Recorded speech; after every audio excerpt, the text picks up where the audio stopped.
Hello, hello, hello, hello. And good Woch, everyone, good week. Um, Today, I mean, not tonight and tomorrow, but yesterday and today was, we counted 25 days to the Omer. And it's very interesting because the 25th day is exactly the middle day of Sphere Omer. The 49 days. So the middle day that has 24 days before it and 24 days after it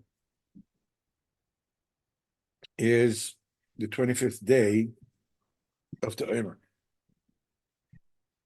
Interestingly enough, the 25th day, let me just hold on, just hold that thought. Let me just close the door here.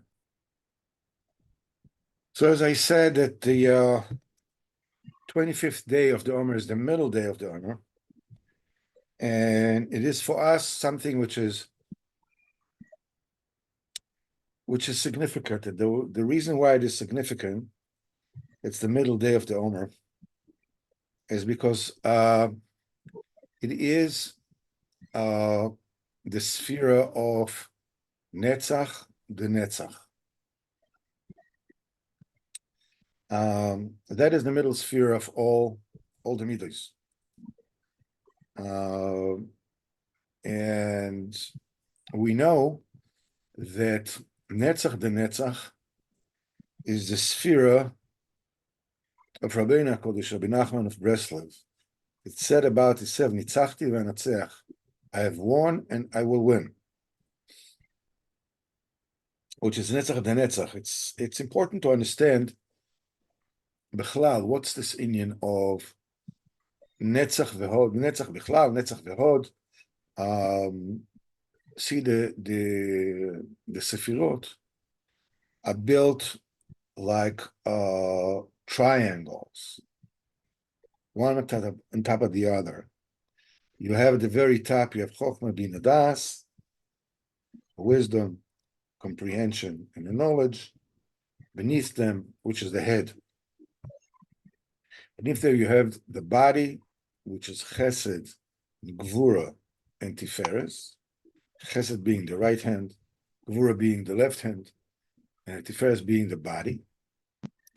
And then underneath that, you have Netzach, Hod, and Yesod,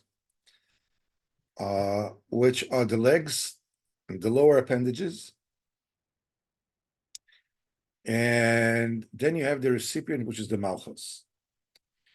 The spheres of the Chokhmah Bina Das are considered to be above the body, like the head is above the body.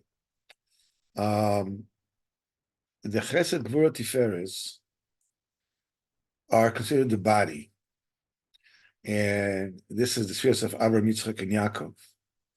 That's the fundamental. Avraham is the right hand of the Chesed, the Midah of Gvura is Yitzchak, Tiferes, Torah, Emes is Yaakov Avinu.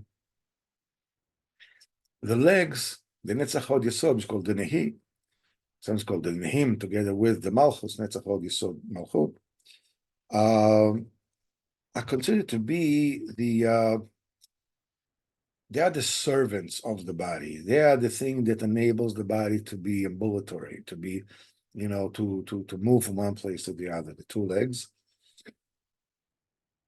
And the right leg, the Netzach specifically, denotes the determination. Netzach is from the Lashon of Nitzachon, of victory. Also, Netzach is from the Lashon of eternity. It's Netzach. And the two are really connected to one another. Because the meaning of victory is that the meaningfulness of a victory is always tied with the longevity that this victory is relevant. There are two types of winning. There's a winning that says, I'm done with it, and now I'm up to the next step, and I won't have to look at this ever again. I'm finished. I won, I did it. And this type of victory, if that war keeps on coming up again and again and again, can bring a person to a state of put your head down. It's like, can't believe it. I thought, I was done with it. I was over this, and here it goes again. It's like, come on, it's never going to work. This is not a netzach. The netzach is a winning that is continuous.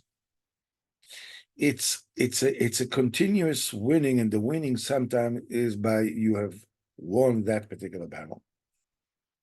And just as significant, if not more, there's also the winning after you lose, which means that you keep on pressing on. This is a winning that does not look to get rid of the confrontation, to get rid of the battle.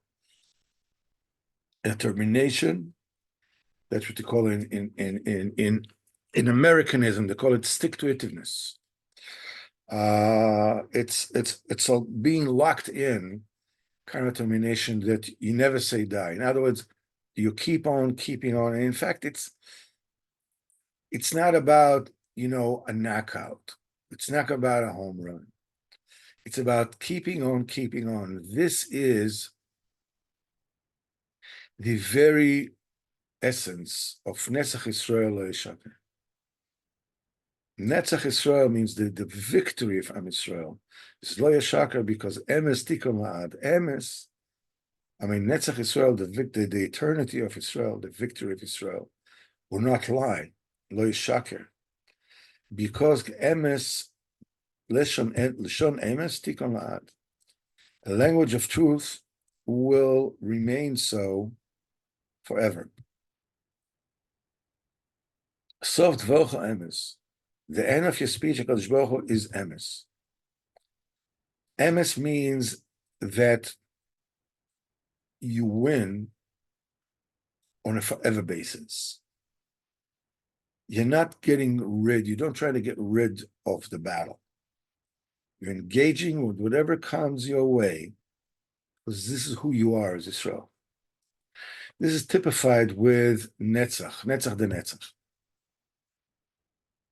As they say, the right leg is the strong one. As they say, put your right foot forward. That's a strong foot.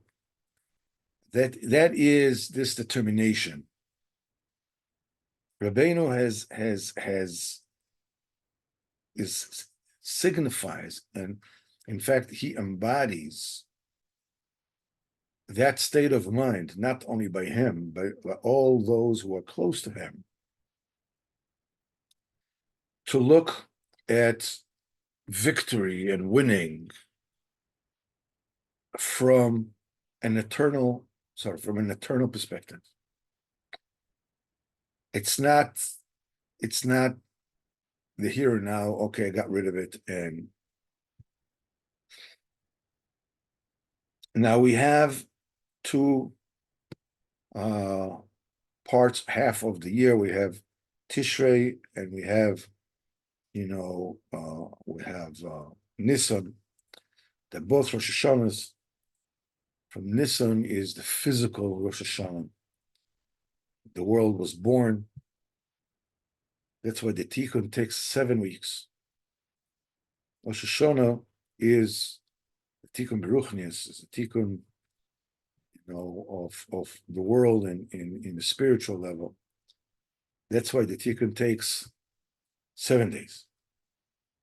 But the 7 days of Sukkot are uh, parallel to 7 weeks of the tikkun that comes after Pesach. They're both occurring on the 14th day of the month. And the middle day of Chol HaMoed of Sukkot is Chol HaMoed. It's the 4th day of Sukkot. And that's the Yotzah of Rabbeinu HaKadosh. And which is on, as I said, it's the 3rd day Chol HaMoed. And so yesterday was the day of Netzach the Netzach. You take a look, when you read the Tir L'Natzach Mizmor Shir, Elokim Yechanenu, that the Mizmor that we say in Sfiras HaOmer. So, once you said, consecutive words from Elokeinu, every sphere you go another word, until you finish all the 49 words. The 49th word is the end. Also, the middle pasuk, Yismechu v'yiranenu le'umim, kisishpo yit'amim misha. Every single day of the sphere, we're mechaven to one letter. On the 25th day of Sichos Haran is the sphere of Rabbeinu. It's the time where the word of the entire Mizmor and the letter fit into the same word. It's the word Amim. It's the mem of Amim is the letter, and the word Amim of the entire puzzle. And in the Ana B'choyach, the kavana is Tzidkoscha, the inyan of the tzaddik. B'ezrat Hashem, next week is going to be Lag BaOmer. Hopefully, I hope my family will come to stay with us, because the big adloka is going to be in Bet Shemesh. The Melech Biderman, the tzaddik, is going to be here. There will be a lot of people here. It's a Shem. So if we can't go to Lag BaOmer comes, if Shimon comes to us, Baruch Hashem. So I hope my son, Avromi, whatever it is, he should come over for Lag BaOmer, and stay here. There'll be plenty of place. Mommy is going to the Chutz La'aretz on Lag BaOmer, so B'ezrat Hashem. So just an idea, just to drop this inyan of what today was, Baruch Hashem. And this prepares for next week, for the Hod of Shem Yochai. As Rabbeinu said in the Shmota of the Chiddush that he said about Shem Yochai, in the very beginning of Likutei Moharan. This is also the Tzion of Shem Yochai, a big stone tablet on the wall, a marble tablet with this Chiddush. At the end, he says, and now there is a Nachal Noveh Mekor Chochmah, that also the Yid Kodesh Mishmar Yachid, which is Reb Shimon, has to receive from him. The preparation for Lag BaOmer from Shem Yochai is today Netzach the Netzach. There was Netzach Netzach. Okay. Here we go. It's Maaseh Baal Shem Tov. In the town of Meshech was one chassid who was close to the Baal Shem Tov, very famous. His name is Wolf Kitzes. And he was very, very poor. Well, his daughter came of age. He didn't have anything to marry off. So once Baal Shem Tov told him, why don't you make a shidduch for your daughter? By the way, I don't know if I told you, but my son Avrami made a shidduch for his first daughter, B'ezrat Hashem. So my first granddaughter, B'ezrat Hashem, is getting married. So I think it's pretty cool for a guy like me, who's only 32, already to have a granddaughter getting married. It's like anyhow, 32 in a few months. So Revolve told him, I said, I don't have anything, I'm plain. How can I make it? So Baal Shem Tov scolded him and says, go ahead, quickly make a shidduch. Well, Revolve Kitzis, was like, hemming and hawing. So the Baal Shem Tov, I'm telling you, this is the time of a zivug, of a shidduch. Just do it. So he said, send a special shliach to Yassi. That is Romania. We went to Uman through the town of Yassi this year. And send the messenger. He says, I will pay for the messenger. And the shliach will find shadchonim there, matchmakers, and tell them that you are prepared to give 2,000 silver rubles. As long as the chosin will be, Talmid Chacham, and, a learner and tzaddik and yuchas. Okay. So this is what the Rav Kitzis did. He sent a person to Yassi, and he came there. And he described the Mechutner of both Kitzis, Talmid Baal Shem, one of the 60 heroes of the Baal Shem Tov, tzaddik and chosid, that promised him a dowry of 2,000 silver rubles. Well, the Shadchanim start, offering all kinds of shidduchim to him. He didn't like. So at the end, he stopped on a shidduch with a very wealthy and honorable person, and the Bacha was Godel B'Torah. And Shaliach said, I like that. And he made Tnoim.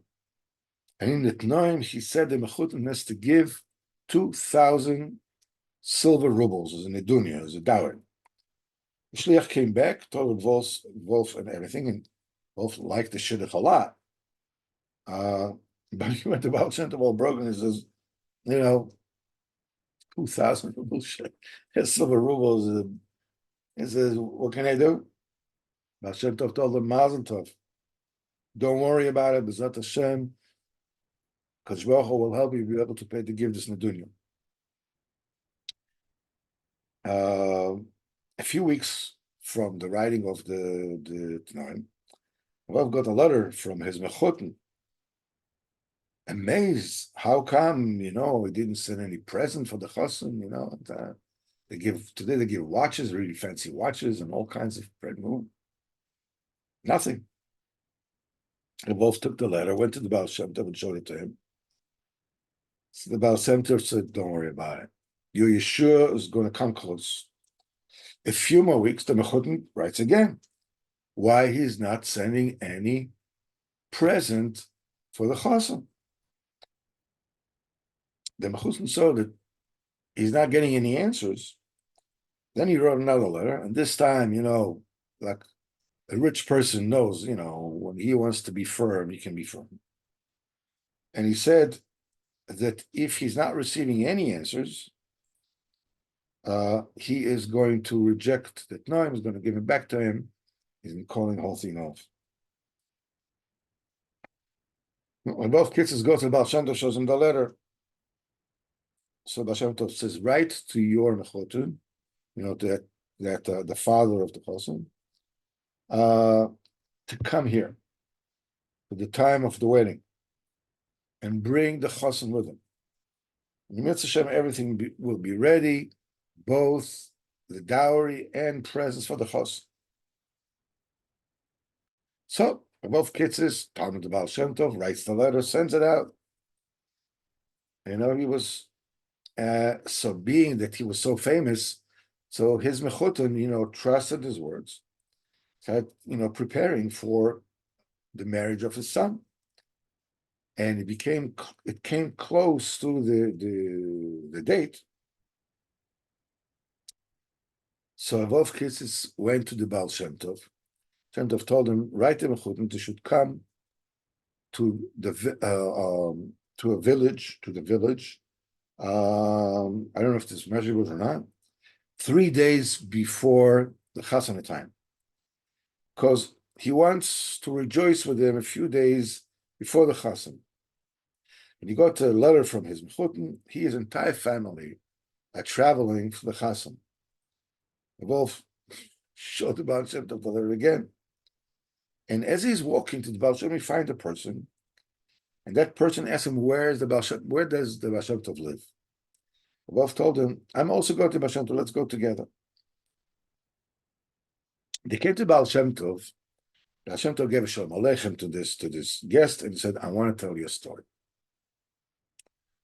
Sichos Haran, there was a big merchant that was shipping fallen trees on big, thing on the river. We tie them together and make a raft like this to Prussia. And once such barge was loaded with a great number of tree trunks, and this Sichos received 40,000 silver rubles. Now this Sichos had a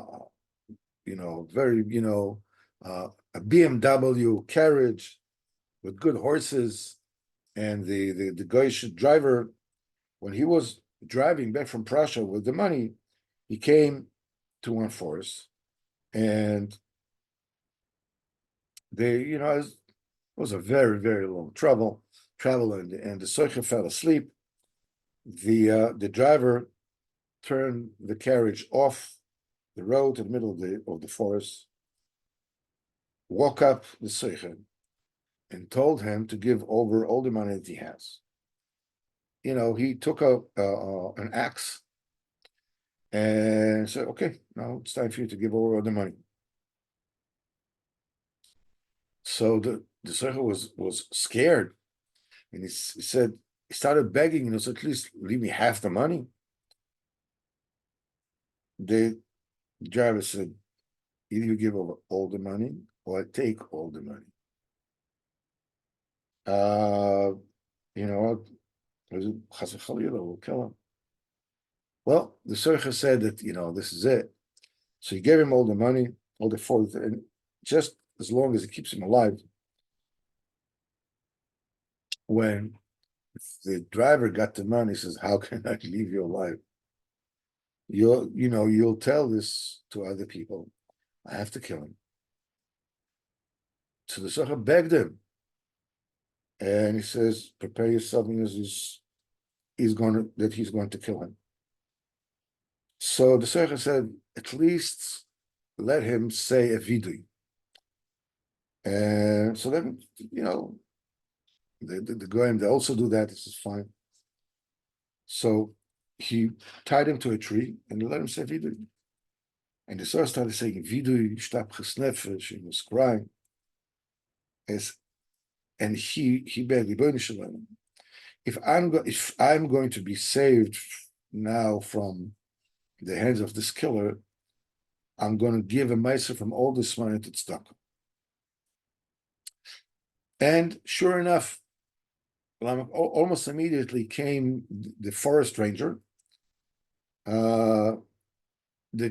wasn't close, but he heard the voice of the crying of the Sichos, and he quickly ran there with his gun, and he saw him. Immediately he undid his the ropes. Everything happened. The forest ranger caught the driver and tied him. They went to the town, went to the police. After the back and forth, they gave all the money to the Sichos. The wagon driver was put in jail. And the Sichos goes home happy, sameach v'toiv lev. Baruch Hashem, Kadosh Baruch Hu saved him. But when he came to town, as it happens, few weeks passed, and he forgot to keep his promise. He didn't give any of the money to tzedakah that he promised. And to the point that, he made himself as if he doesn't even know it doesn't matter. People that are tough businessmen, they can have sometimes this kind of mental toughness. They forget whatever it is that they promise, and they willfully forget whatever it is. And it's a certain kind of. Now, this Socher had a Ben Yochid, an only son, only daughter. And suddenly his daughter became sick, and while they knew she passed away, they didn't pay attention. He didn't give the money to Tzedakah, and we all know, Shem Yirachem, bad things can happen. Suddenly his son also became sick. He sent for doctors, they all said there's nothing to do. He heard in Mezhibosh there is somebody's a Paul Yeshus. So he decided to go to him and beg him for rachamim. Obviously, needless to say, that particular person was this Seicher that came to Baal Shem to ask for his sixth son. And when Baal Shem said, suddenly, it was shaken. Of course, obviously, he remembered that he made the nader. So he told Baal Shem, I'm willing to give the Meiser immediately. I'm going to give it to whoever the Baal Shem will order. So the Baal Shem says, go tomorrow and give over 4,000 silver rubles to Wolf Kitzes. So he made it immediately. And Wolf started praying for the chasana, or presents for the chassan, paid the 2,000 ruble silver rubles for dowry, made the chassan of Pe'er, and this Soichen, he gave him the money. He told him to stay. He participated in the wedding, in the chassan that was there. And before the Soichen even went back home, he got a letter. Baruch Hashem, his son became well, and Baruch Hashem, he's healthy.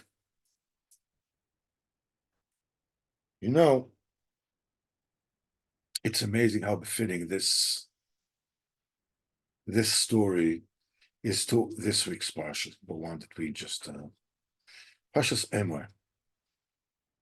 Practically, the entire parsha speaks about say to the Kayanim, say to this, say to that. The Spheres Aimer even was,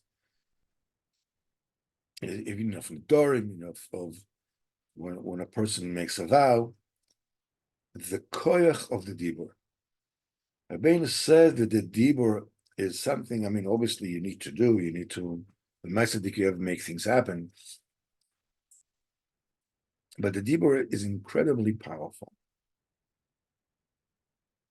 because when the Chubar Mesamikdash, we have no korbanos anymore. We don't have offerings anymore. When Nishalma Purim Sfaseinu, we will pay, instead of the offerings, the korbanos, we'll pay with the gift of our lips. And the dibur is so powerful that a person can make something which is allowed to be forbidden. If Chas v'Chalila does it, he's a yochel dvara, he's a big korban. What's it stuck out? It's also. It's like a person say he shouldn't eat something. It's like he ate treif. A person can make something mutter to awesome.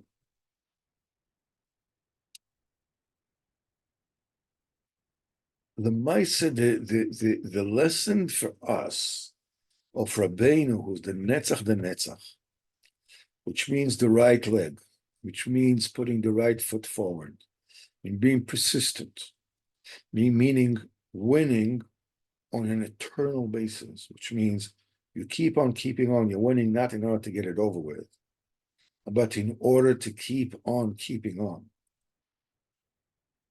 A success which is eternal is a true success. All this is possible with the power of the mouth. That's what Rabbeinu, of course, teaches us, and he is with us whenever it is that we are putting into practice. I'll give you a Eitzah Tova. Ask Hashem for everything. For everything. You're going to get dressed. Ask Hashem, please help me get dressed. I'm not saying you have to fast, 7 times, before and ask, please help me get dressed. Just pashut, help me get dressed. You're going to eat. Ribono shel olam, please give me my food. But the food is there. Ribono shel olam, please. They say that I think Safra, I think the Zohar says, he used to do it every day. The Suda was there. He would not eat before he asked God, please feed me. Please give me my parnasa. Again, just ask. Pashut, simple. When you keep on davening for this, for that, you won't remember all the time. You have to daven for that. You have to ask God, please help me remember to daven whatever it is. The more you do it, the more it brings a Kadosh Baruch Hu into focus. It makes everything in your life godly. Because a food that you have in front of you, obviously without a bracha, chas v'chalila, it's a gezel. But when you ask for the food, even if the food is still there, what you're eating there is a godly food. Besides the bracha, it's before the bracha. When you put a nail in the wall and ask Kadosh Baruch Hu should be successful, it becomes a divine nail. Your entire life becomes godly. That's the way. That's the way to do it. Baruch Hashem. Let's take a quick look and the Sichos Haran for this week, B'ezrat Hashem. And here we go. Alrighty. Sicha 242 Reish Mem Beis. Rabbeinu says the Indian of Ein Hara is Kiyesh Koyach Mamash Bere'iyah. There is an actual force in looking, because Koyach HaRe'us, the force of the sight, travels, reaches his fellow men, and can hurt him. Because when the eye is over, a person looks at another person with a jaundiced eye, he's mamash harming him with his eyesight. Says the same thing in Nida. When she looks at something, there will be there a rosham, like a residue of blood. It's an old thing. And you should know that the segula to Ein Hara is a fish of a fish. No, snapir. No.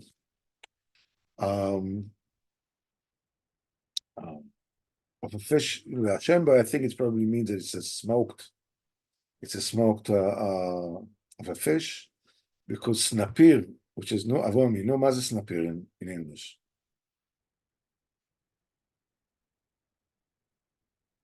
Huh? Fin, yes, fins. A fin, probably a smoked fin of fish fin. Because snapir fin is gematria einar ra'ain, and it says specifically it's a good fin for a fish called shlein. I'm not sure what fish that is. Is loshen lo noifel loshen. This is like it's a similar language-wise. Shlein is shli, is bad ein of an ein.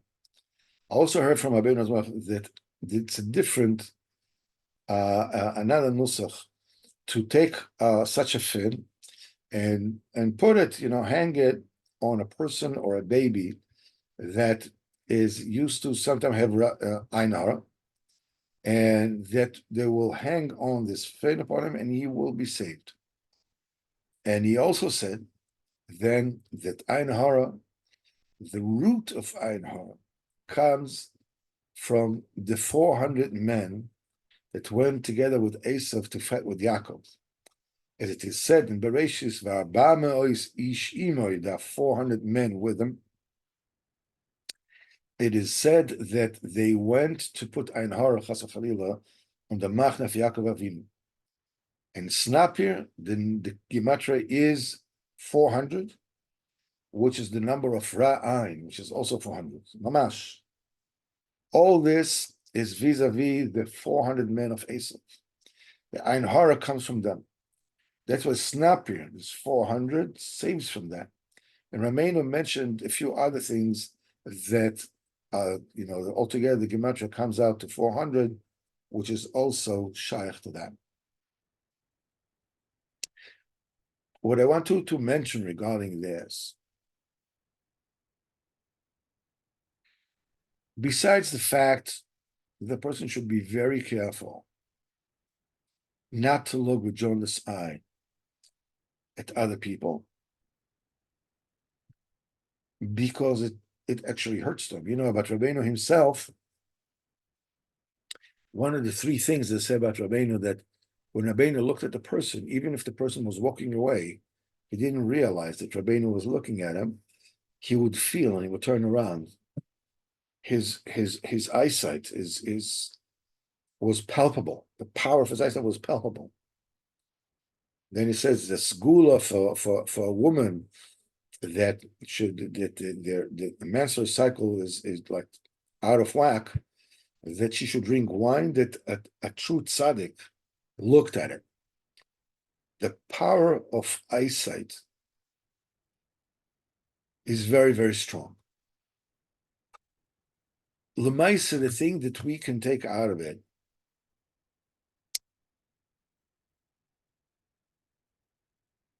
a person should be careful if he's in shul or whatever it is, not to look around.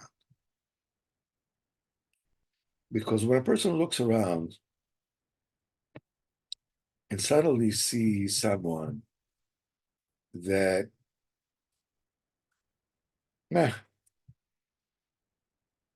it can bring about anger, it can bring about contempt, it can bring about all kinds of feelings that when a person is in a closed place with people around, it can raise things about it. Now, the thing is, it may very well be that that person is actually emanating something that raises a certain feeling in you. And then you find yourself, thinking categorically, negatively about someone, getting upset with someone, or even looking jaundicely with ra'ain on that person. Sometimes you see for kids, learning, whatever it is, and you feel jealous. Why am I not learning? Why am I? So it's a very, very good eitzah. As much as you can. You come to shul, don't look at anyone. Don't look. Look down. A person can save himself from a lot of trouble by doing that. With the mouth, ask HaKadosh Baruch Hu not to look at anything in the shul. It says it's good not to talk in shul. If you don't look at people, you don't talk to them. Together, between the talk and the eyes, you'll be zoicha v'zat Hashem to good things. So, v'zat Hashem, we are finishing the week of Netzach. That's the week of Rabbeinu HaKadosh, the Sphira. Sphira is the preparation to Avodas Hashem, the craving for Avodas Hashem. We're entering with Hashem, the week of Shem Bayochai, Hashem. Yes, Hod, Hashem. That Hashem HaKadosh Baruch Hu will defeat all our enemies. That Hashem will defeat the koach of all the diburim, the Tzara Yisrael, both Yimach Shemo Yichisenwa and his second Hamadef, and this Yimach Shemo from the Hezbollah, Nasrallah, and all the Iranians, and all the Arabs that are in Judea and Samaria, all the murders, all the terrorists, Baruch should defeat them. And Bezat Hashem, all the Ereva, which is within us, that showed to everybody supposedly they're Jewish, and they're Rishon Gmor and Shem Yirach, that their rule upon us will cease. Hashem HaKadosh Baruch Hu will bring us Me'at Hashem Mashiach Tzidkeinu V'kor B'yameinu Mamash B'Zat Hashem. Kol Tov V'Atzlacha B'chol Ha'inyanim.